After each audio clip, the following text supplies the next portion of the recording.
zabaltzeak, komunikabide, alderdi politikoko ordezkariei, bizilagun orori, eragilei, mi esker gaur honea etortzagatik. Iaz, hementxe egon ginen konpromisoa hartu genuelako 1991 urtean Ategorrietan gertatutako sarraskiaren inguruan plaka bat jartzeko asmoarekin. Gaur plaka hori inauguratuko dugu, batez ere ez degulako gertakari hori ahaztea nahi. 1991 urte hortan, duela 84 urte, gerratik kanpo gertatutako Euskal Herriko langileen kontrako mehatxu eta erelketa nagusi bat gertatu zen. Eta pentsatze dugu horren guztiontzako batez ere Pasaitarrontzako gertakari larri horren oroigarri gaur egingo duguna. Orain, alderditako bozeramaile bakoitzak adierazpen instituzionaleko pasarte bat irakurriko dugu, eta gero plaka inauguratu, eta gero lore eskaintza egingo dugu. Orduan hain momentu honetan, bozeramaile bakoitzak satitxo bat, adierazpen instituzionaleko satitxo bat irakurriko dute, eta hoxe. 1991 urtearen hasieran, lan gatazka handia zegoen Pasaiako arrantza sektorean. Eta itsasoan lan egiten zuten pertsonek lan baldintzak hobetzea eskatzen zuten. Apirilean zehar, marinelak elkartu ziren, sindikatuak formalizatu ziren eta Pasaiako arrantza industriaren eta bere eratorrien La Unión Maritima sindikatua sortu zen. 1991ko maiatzean, Espainiako bigarren errepublika aldarrikatu ondoren, Kantauri isurialdeko portu nagusietan greba egun batzuk bizi izan ziren, itsasoko langileen lan aldarrikapenetarako irtenbidea eskatzeko. Las condiciones laborales eran tan malas que llevaron a la huelga a toda la flota de arrastreros. Los pescadores de Pasaia empezaron a pasar hambre por la falta de ingresos económicos derivados del conflicto, y los armadores acudieron a las localidades marineras gallegas para recoger nuevos marineros, y no les dijeron que reclutaban para sustituir a los marineros en huelga. Cuando los recién contratados marineros gallegos llegaron a Pasaia y vieron que querían utilizarlos para sustituir como esquiroles a los marineros en huelga, muchos volvieron a sus pueblos. El 26 de mayo, la gente que se había congregado en las inmediaciones de San Pedro y Trincherpe salió en manifestación hacia Donostia, pero al comprobar el despliegue de fuerzas del orden ordenado por el gobernador de la provincia, desistieron de continuar con la marcha. Esa misma noche fueron detenidos varios directivos del sindicato Avance Marino, así como el presidente de la Federación de Sociedades Obreras. Maiatzaren 27an, Egusentian, Pasai San Pedron 1500 pertsona bildu ziren, gizonak, emakumeak eta haurrak. Eta manifestariak Pasai Antxora joan ziren. Bertan, Pasaiako beste hainbat herritarrekin elkartzeko. Goizeko 10 aldera 2000 lagunek gorako manifestazioa abiatu zen Trintxerpetik, Donostiara.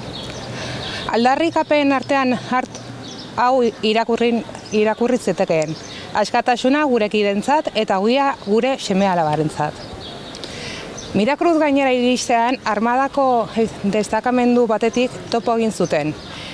Eta gobernadoreari jakinarazi zioten baketsuki atxilotutako kideak aske uzteko.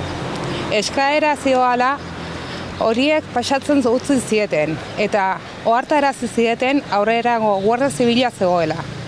Behin Ategorrietako erlojuaren parera iristerakoan, manifestazioari aurrera egiten ez uzteko aginduekin Guardia Zibila tiro egiten hasi zen manifestarien aurka. En este fatal encuentro murieron por lo menos 7 personas. José Carnés, 32 años de edad, Manuel Pérez Ayera, 34, José Novo Martínez, 25, Antonio Barros, 31, Julián Zurro Pérez, 19, Jesús Camposoto, 23 y Manuel López Díaz, así como numerosos heridos. Como consecuencia de estos hechos, los anarcosindicalistas y los comunistas convocaron 3 días de huelga en Pasaia con la oposición de socialistas y solidarios vascos. Al día siguiente de la marcha de Ategorrieta, una comisión de armadores comunicó al gobernador civil su decisión de aceptar el arbitraje propuesto por el gobierno para encontrar una solución al conflicto del puerto, y la huelga de pescadores concluyó tras la firma de las nuevas condiciones laborales, en las que se recogieron buena parte de sus reivindicaciones. Así, en el 94 aniversario de estos sucesos, la Junta de Portavoces del Ayuntamiento de Pasaia manifiesta lo siguiente. Lehenengoa, Ategorrietan eraildako 7 manifestari pasaitarrak eta haien familiak 1991ko maiatzaren 27ko manifestazioan zauritutako guztiak oroitzea. Los poderes públicos, en virtud de los principios de verdad, justicia y reparación, y al amparo de la Ley 20/2022 del 19 de octubre de Memoria Democrática y de la Ley 9/2023 del 28 de septiembre de Memoria Histórica y Democrática de Euskadi, debemos defender y poner en valor una memoria histórica objetiva, compartiendo socialmente el reconocimiento para todas aquellas personas que lucharon en defensa de derechos y libertades y que por hacerlo sufrieron consecuencias personales, como en este caso por defender una sociedad más igual y más justa.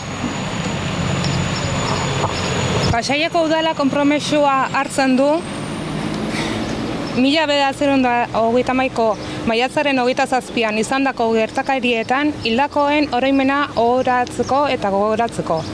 Horretarako oroimenez plaka bat jarriz, Trintxerpeko alkateordetzan. Alkateordetzaren fatxadan. Bertatik abiatuko baitzen hildako langileen manifestazioa. Cuarto, manifiesta su intención de honrar y recordar la memoria de los fallecidos en los sucesos acaecidos el 27 de mayo de 1931, participando en las iniciativas institucionales que se lleven a cabo con motivo de este día e invitando a toda la ciudadanía a las iniciativas sociales que se realicen, marchas, ofrendas, florales, etc., para que estos hechos sean conocidos y no caigan en el olvido colectivo.